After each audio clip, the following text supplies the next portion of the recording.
or second presenter. Her name is Mrs. Beverly Gallimore Vernon. She has been a specialist, a special education specialist for over 20 years. She has over 20 years of classroom experience at the primary, secondary, and tertiary level. Beverly Vernon possesses a wealth of knowledge, techniques, and strategies for developing literacy in learners. Mrs. Gallimore Vernon is a graduate of the Northeastern Illinois University, the National Louis University, and University of the West Indies.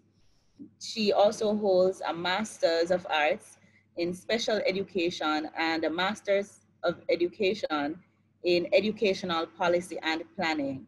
Furthermore, she is certified by the National College of Education and Leadership.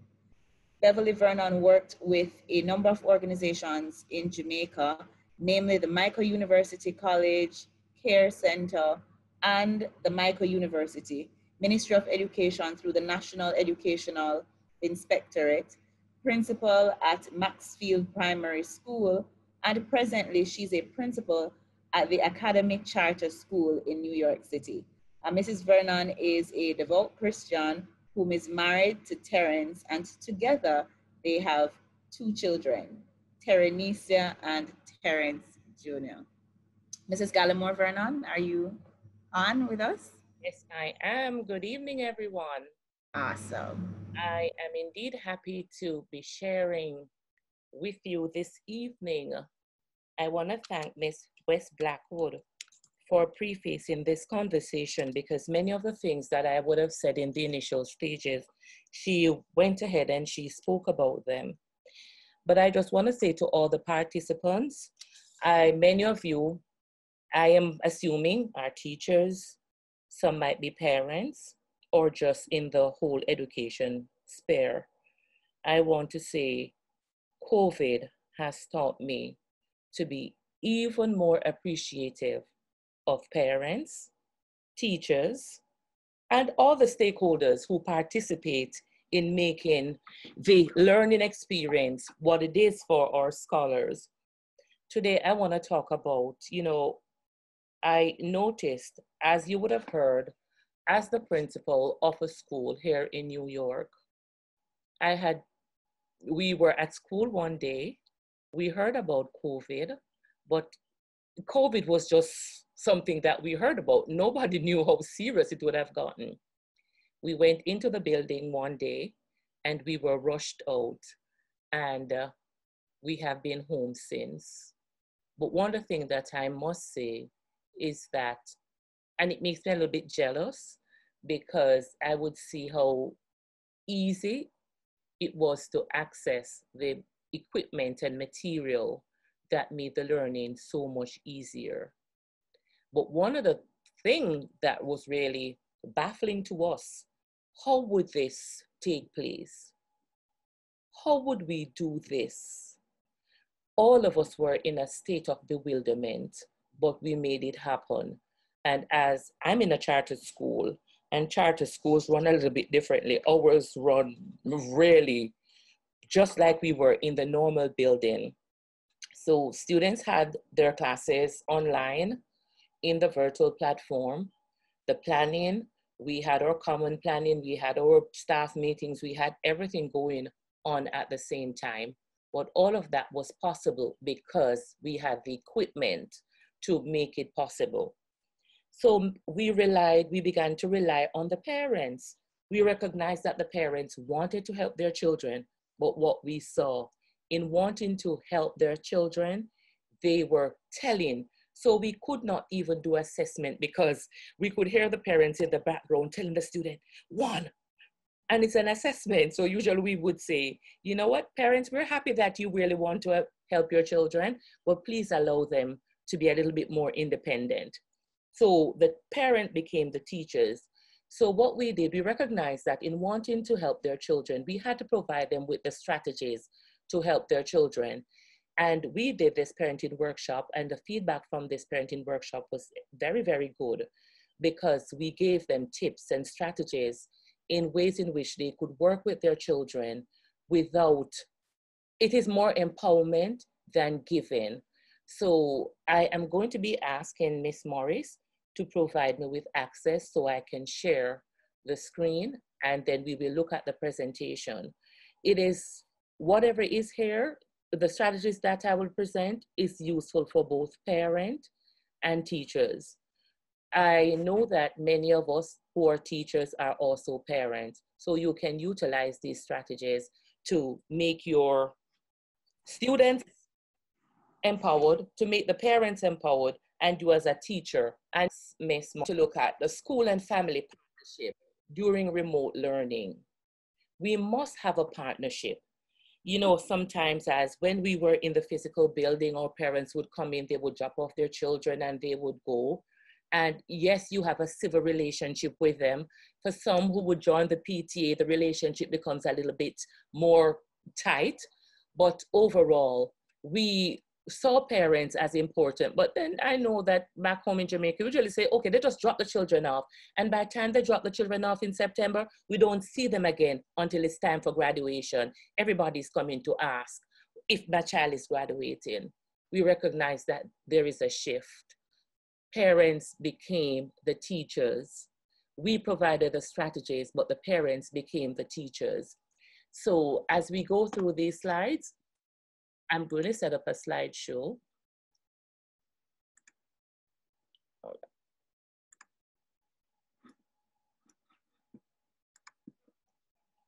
And this slide said, there is no skill on earth children want to acquire more than reading. And many of you can attest to the fact that when we have children that are not reading, when we look at their faces and then we say, try, look at it.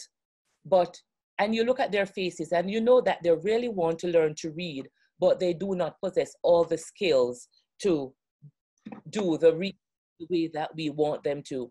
So how is it that we empower them? So at first I want to look at family literacy. And we say, what is this? What do we do as a family to promote literacy? And here, this definition states that family literacy is how a family interacts with the literacy materials, the text, the words, the illustrations. Family literacy can be practiced by reading books before bedtime, writing each other letters, playing word games, singing songs, or cooking together while following a recipe. And here are 10 ways to improve family literacy. You know, this is a time that we rarely have a lot of family time. Back here in the US, some persons are going back to work, but many of the families are at home. They're having time to do all these things to promote family literacy. Parents are wanting to give their children the skills, and I recognize that some parents weren't even aware that their children were not as good a reader as they ought to be because they're so busy. And I can tell you some things that we take for granted back in the Caribbean and back home and in Jamaica, that America is a panacea. I can tell you that it is difficult as well. Parents work very long hours and they do not have the time to invest. I know that I'm in an elementary school and the children reach school very early. They eat breakfast at school. They do after school. So this is at 4:15 and at 6 o'clock sometimes you have to be calling the parents to come and get their children. The days are long. Parents are not as aware of where their children are, but they have some time. So here are some tips. Read books, magazines, newspapers, and digital print. Anything that you can get your hands on, you can read with your children. Children are on the street, there's the signposts, the things, if they go to the supermarket, they're reading. So in that way, if you're going to the market, you can promote reading with your children. Whatever it is that you can find to do, just read. And then after you read, you want to question your children. You want to ask them about what it is that you read. So you want to develop their comprehension. So you ask this. So here it is that we write the email. So I was on to 4 where we're singing. We're cooking together. You're talking to your children about the recipe. There's a box, you can show them the words on the recipe. You tell family jokes. You play board games and word games together. Have a family game night. You keep a family calendar, make family to-do lists and grocery lists. Write down wishes, goals for each season. You visit the library and virtual library because we are not going to the library. And I'm going to share with you in the end some sites that you can visit in terms of getting this digital platform. And Miss West Blackwood had shared with you some that you can easily access, and I will provide some others. You can create art projects together, display family artwork. So this is a good way of building family time. We had moved away from family time where it was only about the television, the telephone. This is a good way. COVID, even though COVID is a bad thing, but COVID would have brought us back to some of the common things that we used to do. I remember growing up and we usually have these family times. Then we never had any TV, or if we had TV, it was a little black and white TV and, you know, the little movies. So, and after a time it would sign off. That is telling you my age, right? So I know that we need to get back to some of these values because some of these values are good and solid and we really need to continue to build on them. All right, so here it is that I have some students, 3 students, and it is saying that, you know, the child is asking, why can't I skip reading tonight? And we have student A who reads for 20 minutes each day, and this is equal to 3,600 minutes a school year. And this student will read approximately 1.8 million words. And then student B who reads for only 5 minutes each day, and this equals to 900 minutes in a school year. And this student will read approximately 262,000 words. Then student C reads only 1 minute each day. This equals to 180 minutes a school year. This student will read approximately 8,000 words. Which student do you expect to be the better reader? I would want to think that everyone here, what student is it? A. Oh, student A. And why would you say student A? Because that student spend more time reading, and when he reads more, that means he or she will visit more words. So that person would be better. All right. And so oftentimes back home, we usually hear about the children who are uptown and the children who are from the inner city. They have more books, and because they have more books, they are exposed to more words. If they're exposed to more words, then the larger their comprehension will be. Vocabulary. And so they're coming to school much more ready to be involved in the whole teaching and learning. So you have the disparity. And I'm not saying that these students who are exposed wouldn't catch up, but it would have to take a lot more time and a lot more doing for that teacher, for that student to catch up. So the more that we read to our students, the more words that they will be interacting with and the larger their vocabulary will be. And now we want to look at ways in which parents can support every child with reading. And it says that they serve as a role model. And so you serve as a role model and let your child see you read. You know, children live what they learn. And if we embrace learning, you know, sometimes as teachers, as parents, we're reading a book and we're not so enthused about it. The children see what we're doing. And some of them will say, oh, but you're not interested. I don't see you read either. We have to create that atmosphere. We have to allow that student to having a love for book and also reading. We can read our Bible, we can read a storybook, we can read to our children. We need to create a positive learning environment with established routines. And I know that I'm also guilty, though sometimes I remember when my children were younger and we would want them to go read and do their homework. But we're telling them to go do their homework, but we might be watching the television. I don't know how we are expecting a child to be focused on what is happening within the book when we're laughing about maybe a movie or something. So we need to create the atmosphere where the child is able to learn. So we need to turn the TV off. We need to spend some time with the child so that the child sees that we're interested in what he or she is doing. Daily readings, you want to read to your child daily. You know, going to bed, you read a bedtime story, or even while we're at home, during lunchtime, we could do a lunchtime reading, but we have to develop that love for reading so the child too embraces and see that you value reading and they too will value reading. All right. So next, we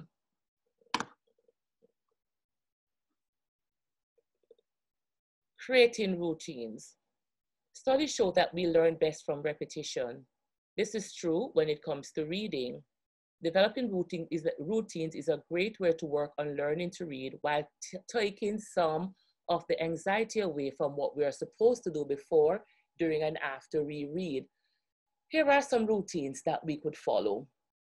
So you know that you're going to be reading a book with your child. Before you open the book, you can talk about the cover. So you take your child on a picture walk on the cover. So you ask them to make predictions, right? So you just go through the book. You do not have to be reading words. You just flip the page and you turn the page and they do a picture walk through the book. Then you play detective, find all the parts of the book. You ask questions before, during, and after reading. You set aside independent and reading time each day. Let your child explore books of their own choice. You take them to the store, you allow them to choose a book. You know, sometimes as parents, we want to choose the books for our children. Allow them to select some of the books. Track, print, and label pictures. I'm going to be talking about tracking the ways in which we can track. We count and study the photographs on a page. We talk about, you know, when here's it that we're teaching reading, but we can also do, while we're reading, we're counting, we're doing some math. While we're reading, we're doing labeling, we're doing some art. So it is not only the reading of the words on the page, but it is that we can also be making that connection. We're integrating, we're doing more than reading, we're infusing other subjects while we read. We count and study the photographs on a page, we draw a picture, we visualize it, and you know what, there are some strategies that I'm going to show you a little bit later where we are allowing our children to think. We usually say we put on our think caps. So we're going to be talking about that a little bit later. Read many forms of print each day, pictures, books, comics, and that came up before. I saw that in Miss West Blackwood. She spoke about that. Magazines, newspaper, ebooks are some of the things that we can do. How do you select the book you read? We choose by purpose, interest, topics, recommendations, popularity, genre, authors, characters or series, informational, learning something new. It's almost 4th of July, so they're doing firecrackers. It's not a gunshot. So we need to support children in selecting text in the same way. All right. So here is it now. That if we're choosing, if we're helping our children to choose a book, we need to do a couple of things. You want a book that is not too hard, not too easy, but one that is just right. Use these tips to find a book that is just right for your child.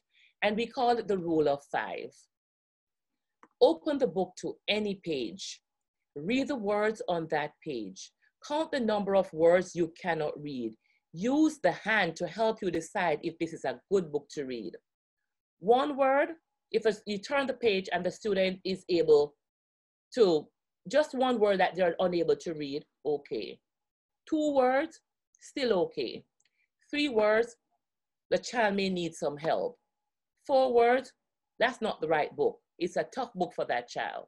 5 words, too hard. So, you know, sometimes as educators, we tell a child to go take a book. We have to give children books. We have to provide opportunities for children to be successful. So we have to give them leveled readers, books in which they're able to have a sense of purpose and they're feeling good about themselves, because every time that I take a book and I can't read it, my friends are looking at me. My friends know that I'm unable to read that book. So while we're helping children to select book, we need to help them to develop their self-esteem. So that is one way. So the rule of 5, we open the book. If a student is only able to not read one word, that book is okay. And then we go through the whole process so that the child can have that right book. All right. So we look at different ways to read with your child. We have the read aloud, the echo reading, the choral reading, the follow me, the independent reading. We're going to be looking at each. So for read aloud, we complete a picture walk before reading. We predict and discuss what might happen. The child tracks print as you read. You ask questions before and during and after reading. You point out the illustrations. You use different voices for characters. The echo read, you complete a picture walk before reading. You predict and discuss what might happen. The child tracks print as you read. You read a sentence or page and have your child echo. Ask questions before, during, and after. For choral reading, we complete a picture walk before reading, predict, discuss what might happen. Child track sprint as you read.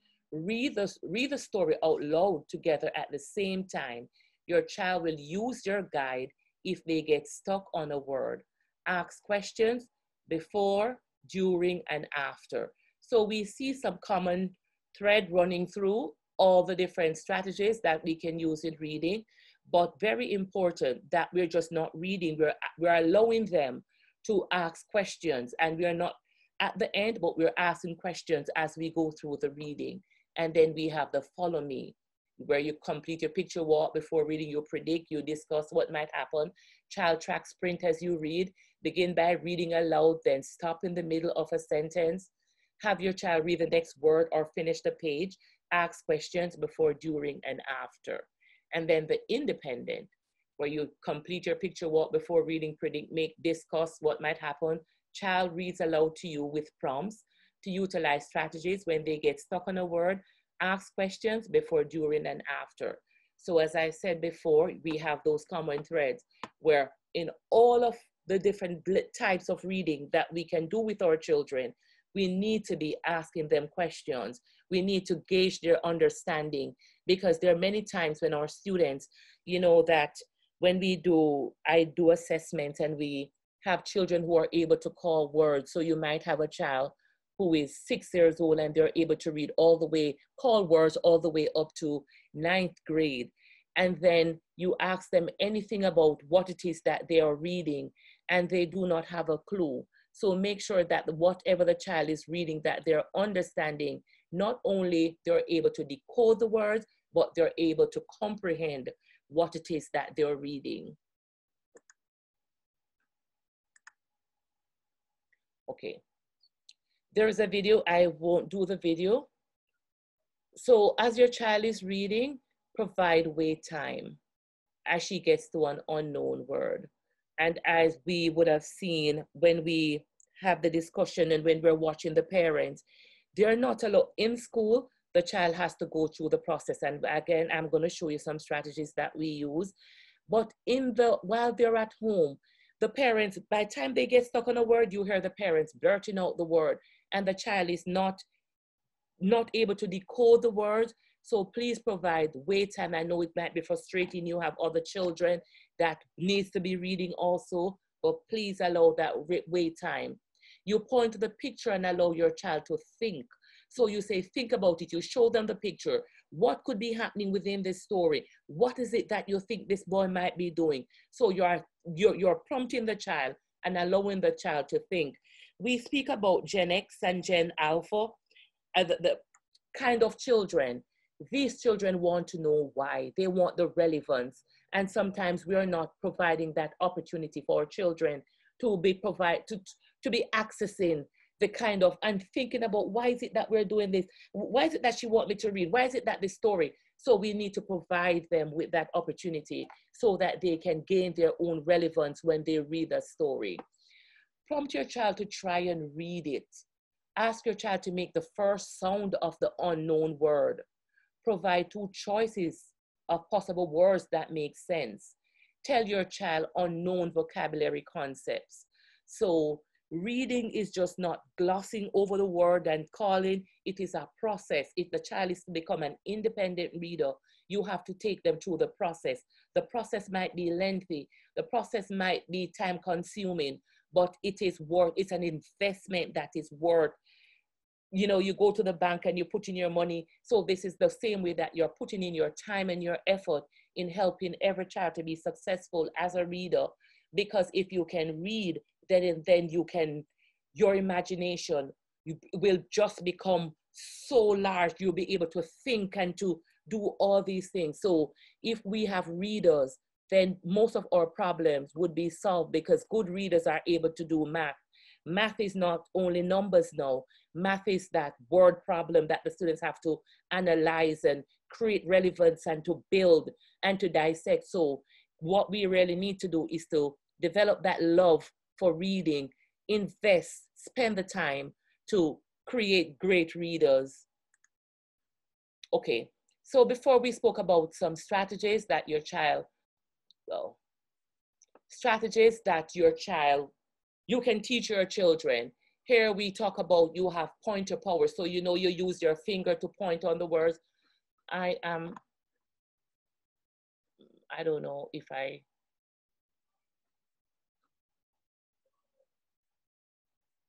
are you seeing the screen properly? Hello? Yes, I'm seeing the screen. Okay, because I need to move this. Okay. Okay. I can read. I have pointer power. You know, we tell our children to point on the words. Point on the words. Use your finger, run your finger. That is a very, very important reading strategy that you have to use with your children. You need to tell them. And then here, when we're having, you know, we go through different kinds of reading, and then persons dressed up like they're Batman. And so you see this person with a cape and they're saying, I can read, I have pointer power. So they're using their fingers. So check your reading. You ask, does it make sense? Does it sound right? Does it look right? So we're bringing in the senses while we're reading. You're allowing the children to utilize all their senses while they read. So they're pointing, touch the word. You have picture power. You look at the picture, you talk about the picture. What do you think this picture is saying? The dog ran fast. How do you know that the dog is running fast? And the children can talk you through that. So they have pointer power, they have picture power. We have sound power. So that is where we're bringing in our phonics. They're able to sound out the word. They have snap power. So they're reading and they have to have rhythm, because the fluency comes with your ability to read within a particular time, your flow, your fluency. So as you're reading, you're reminding them about these things. When you're reading, you need to use your finger to track the word. And then you teach them about left to right progression, because, you know, students with special education needs, they would track the other way. So you have to emphasize these things, that they're able to read from left to right and left to right progression. So you're pointing that out. You're talking about the picture. So you have your picture walk and they're really having a discussion about the picture, because the student can do, even before they're able to read, the dog ran fast. They're able to look at the picture of the dog, because you have some children who are unable to read the words, but they're able to tell you, to talk about the picture, encourage that. And then from the picture, you say to them, point, using your pointer power to show them that, yes, the dog is running. How do you know? Because the legs are extended, the tail is up. So these are some of the things that you really need to be doing. We have sound power, and we talk about our phonics, our phonemic awareness, individual phonemes, and all of that. So we bring them through the whole process, right? And then, right. And then we have snap power, sound it out, snap it out. All right. I know my time. I'm gonna skip this video also. I can skip this one. We spoke about this one, what you do before. Okay. And the power of sight words. You know, we say to some children, oh, remember your sight words. One of the things that we need to bear in mind that some of our children will have problems with their memory. They will not remember how to, for every word, as I said, I do testing, and sometimes you see the children looking around and there is a word that the one that makes the most sense to me is when they see the word, eyes are there, and they tell you that is see, they're making the connection. So we need to develop these sight words vocabulary. We need to help them to build their sight words, but we can't just rely on sight words, because where you're having gaps in memory, then you will not remember. Some things that you can help them to, as they build their sight words, you can use your flashcards. You can get the stamp and you can stamp the sight words on cards. You can build them. You can use your popsicle sticks. You know, back home we say fudge sticks, and usually throw away the fudge sticks, but fudge sticks are very important. You can write words on them. You have the Play-Doh. You know what I know? Many children have Play-Doh, but we do not use it to teach the words. Children just make anything, but we can use our Play-Doh. We can use our paint, and we can paint words. We can write on the sidewalk with our chalk, and we can swat it. You know, so you play a game with it. You can put it, what I usually do, I would say, if it's on the fridge, I would say, go give me the word do, go give me the word. So you can play games with your children as you go through the process of developing their sight word vocabulary. But please remember that our students cannot always rely on memory. We have to teach them phonemic awareness. We have to teach phonics. It has to be direct. It's something that we have to do to ensure that our children are learning their snap powers, their finger powers, their powers, and their listening powers are things that we need to develop as we go. And I am almost done. And here I have some tools, you know, as we go through this COVID, and I can say it is hardly unlikely that we will be having normal school. I do not know of any school here in the US or even back home in Jamaica where they're asking for the space allocation to be 6 feet. I don't know that that can work, and where we can have all the children in being safe. And we're hearing about a second wave, so we do not know. So we're looking at different plans, different kinds of ways in which we can open school.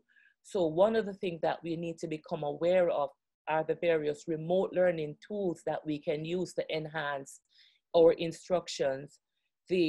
Our children on a Friday, we do virtual field trips, and we do these virtual field trips. So we'd go to the zoo, we would go watch the Lion King, we would go to Mars, we visit various planets, and we do that virtually. So yes, we can take our children, we can expand their experiences. We do not have to be in the classrooms to have our field trips. We can have them on a daily basis. We can have them on a weekly basis, but we need to be aware of some of the tools that it is that we can use. And here are some tools: the Mentimeter, the Google Draw, the Edpuzzle, the Aeropono, the Google Culture and Arts, Adobe Spark, Canva, Google Sites, Book Creator, Visme, among others that you can use to help your scholars to become their best selves and to become great readers, because trying times call for trying activities, trying things, because as we are forced to become creative in the classroom, we have to move outside of our comfort zone, and to learning must continue. The Minister of Education, the various stakeholders are holding us to account for student learning.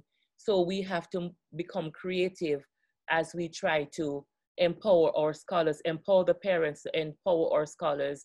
We need to have great collaboration between parents and the school. If there's never a time that we need the parents to be on the best page, to be in a good relationship with parents, it is now, because we have to rely on them to help us. We know that we will be having learning gaps, so we have to equip our parents. We have to teach. I know that you have to start lobbying the government. I heard Miss West Blackwood say that she would give you $1 million. You deserve more than $1 million, because I know that back home in Jamaica, I had to, on many occasions, had to become a teacher, a financier, a beggar, all that it is to make school happen. So we really need to do what it is that we have to do. We have to get the equipment in the schools. We have to get the programs to get our students to become good readers. So as I come to the end of my presentation, I just want to say great readers truly love to read. It is important that children find something that they love to read. Allow them to have their choice, have a voice in what it is that they read. Let your child explore all different kinds of texts, expose them to books, magazines, comics, whatever it is. Model great reading for your child. Show them how you can gain new information. As a teacher, you can do that modeling also. And again, I want to really thank you. If you have any questions, I am open to the question. I'm going to stop sharing so that we can have a discussion about anything that I would have said, any clarity, if I can provide further clarity.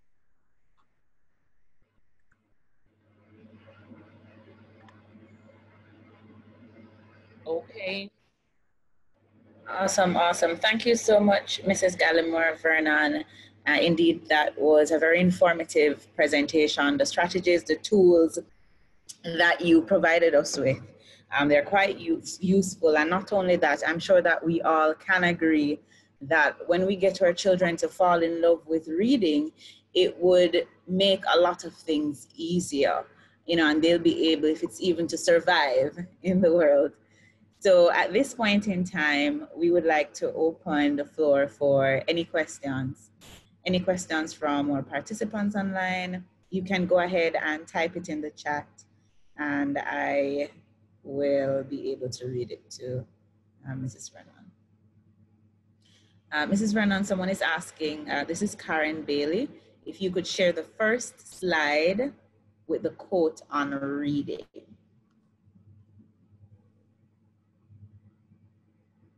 I have a question. Would it be possible for you to share the presentation? I will. So I can send it to Santana. Awesome. So that she could share it with the participant. I think that would be great. Okay. Okay, Miss Bailey. So the presentation will be sent. Okay. Do we have any questions? Any more questions?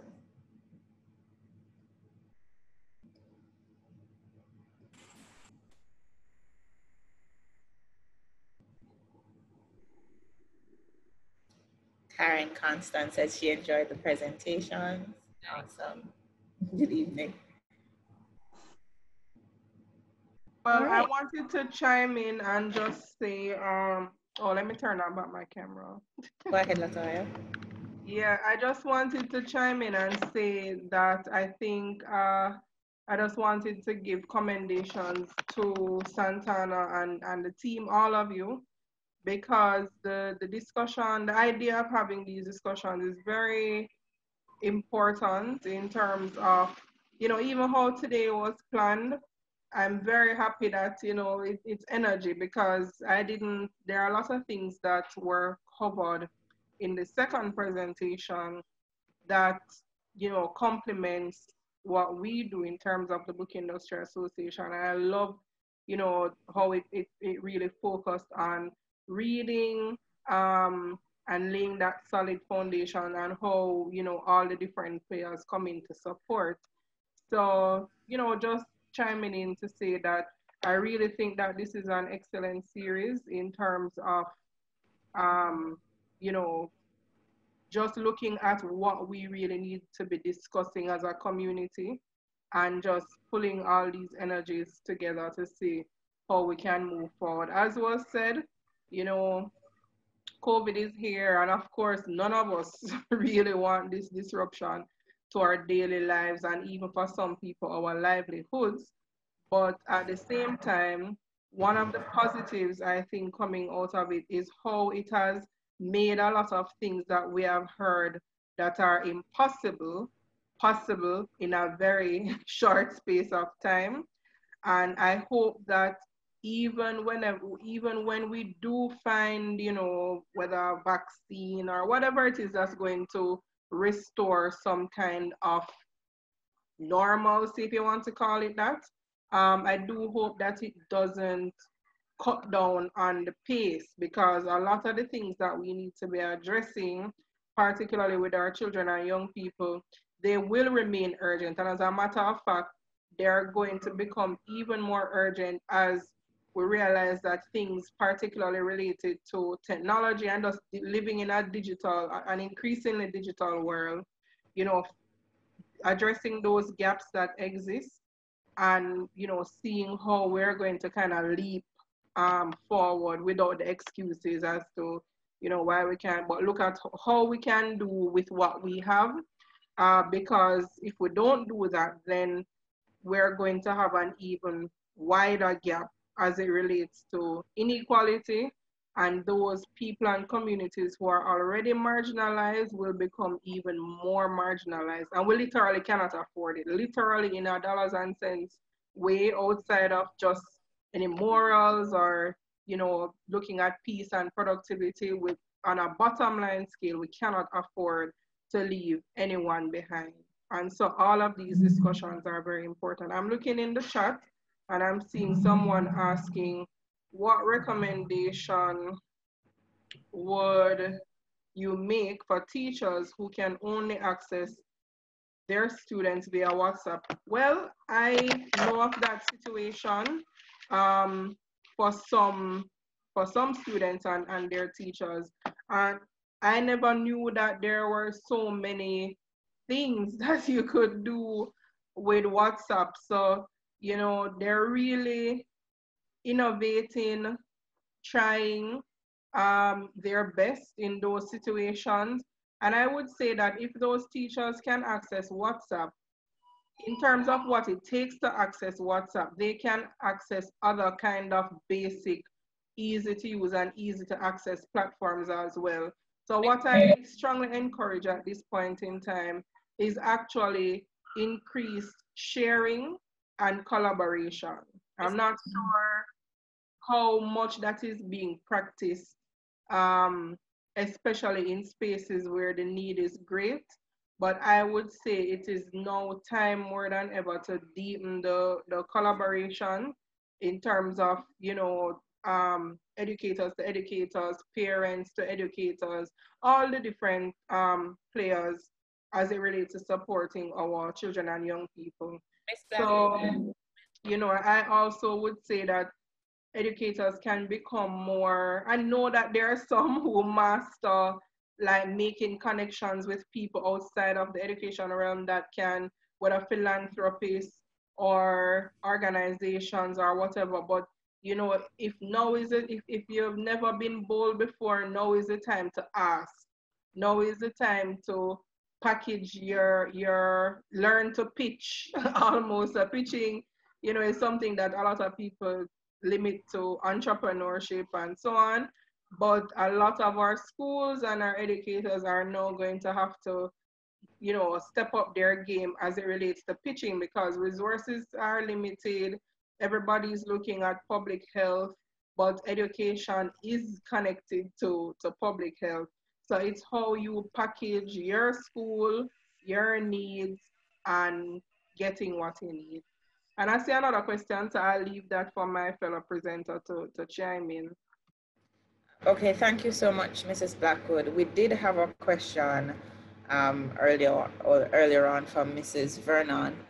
Let me go catch that one.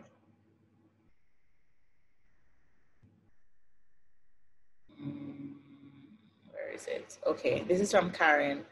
Mrs. Vernon, what age group was being targeted in your presentation? I was looking from kinder to 2, but the strategies can be modified based upon the age. There are some things which are too basic for older children, but whatever it is, you can modify. The rule of 5 can be utilized right across, because you have children who might be older, but they're still unable to read at a particular level independently.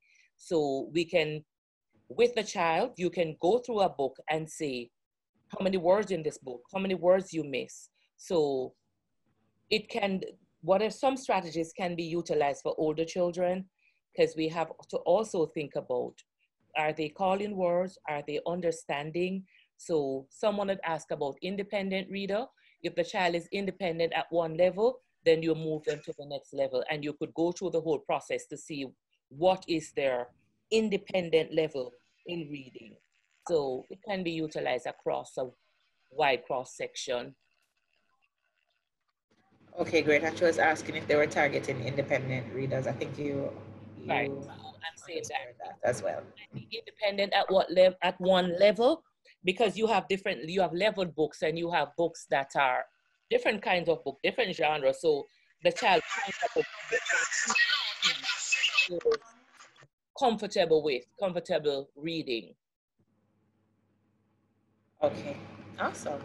All right, so that's the final question that I'm seeing in the chat box. So at this point in time, I would love to turn over to Ms. Santana Mars. Santana, are you there? Yes, I am here. Thank you very much, Danisha. We have seen 2 excellent presentations. They were clear, understandable, and engaging. First of all, let us all thank Mrs. Latoya West Blackwood, who gave an insightful presentation, and she spoke about it from a community-based level. So Mrs. Blackwood, thank you very much. We really appreciate it. And as soon as you send us your presentation, we will circulate it to all the participants. If you're here and you need access to the presenters' presentations, you can send us your email in the chat, and we will take a note of all the emails and send you a copy of the relevant documents. Also, many thanks to our second presenter, Mrs. Beverly Vernon, who did an excellent job as well. We are happy that we were able to hold on to these dynamic speakers, especially during this busy time and this pandemic that seemed to have us, be busy doing many different things. For the persons who are here, we really thank you for staying.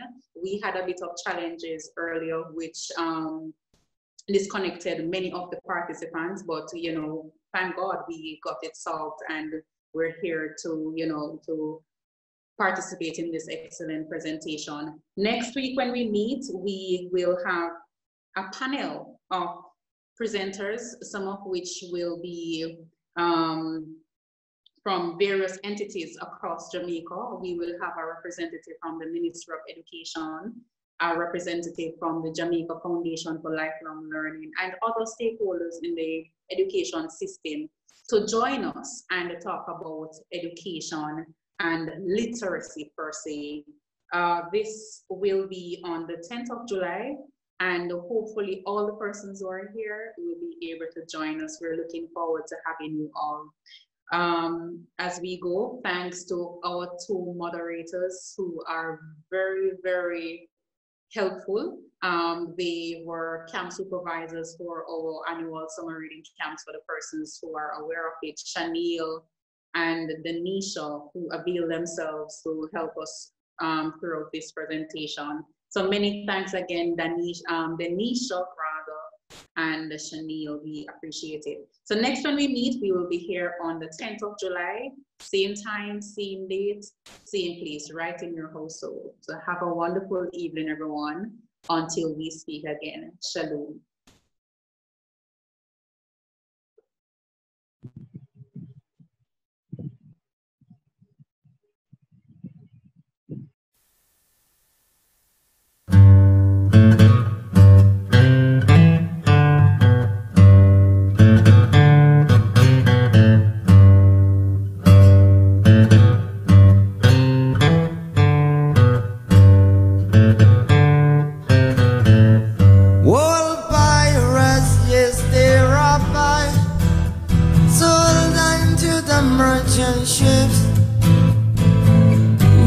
daffodil to guide from the bottomless pit, but my